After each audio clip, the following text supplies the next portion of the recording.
if you do get elected, you're going to be one member in Congress. How are you? I mean, a very progressive member in Congress, but how are you going to be able to convince your colleagues that no is not enough? It's incrementalism is not the way that we're going to shift these draconian policies. There are already quite a few members of Congress that have reached out that we communicate. Like Ruben Gallego has been phenomenal in Arizona. He even came up here and had a town hall with us talking about DACA. But there are other, like there's another, I can't think of his name, an electrician. When I was in DC, we were talking about, we need more building tradespeople that actually worked out in the field. Wow.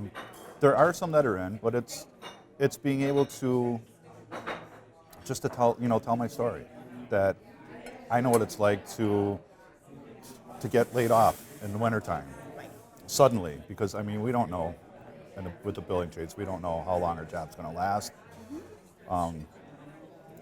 And so I know what it's like to get laid off in the wintertime and know that there aren't any other jobs going on. I turned down working up in Canada, where they're actually digging up the tar sands, when I was unemployed, and that was like getting $200 some odd dollars a week, which you can't live on. But it's like $260 something. Oh my gosh. Unemployment. That's because of like child support getting taken out for my son's mom. But I had a friend that was working up there, and he said, you should, if you need work, come on up here. We're making over $100,000 a year.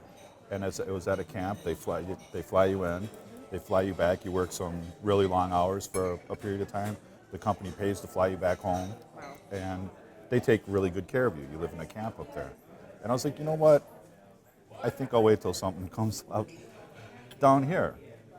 But that's one of the things that I think we need to do is talk. Other union members, they're worried about keeping a roof over their heads. So they're people that'll go do those jobs.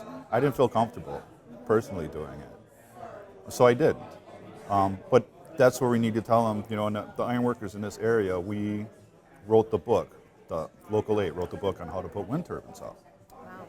So that's something that we were starting to get into. Scott Walker came and got elected. They put a halt to all wind turbines in Wisconsin. Why? What's their strategy? Making up excuses. They make too much noise for the local farmers, whatever they can. And it's, we know who's bankrolling their elections and why they won't let us put them up.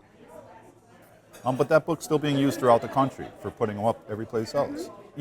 People are proud of what they do, but more importantly, they need to keep food on their tables. So that's why it's dependent on us, when we get elected to places like that, is to go and make sure that we're able to put up more wind turbines as alternative, sources of fuel.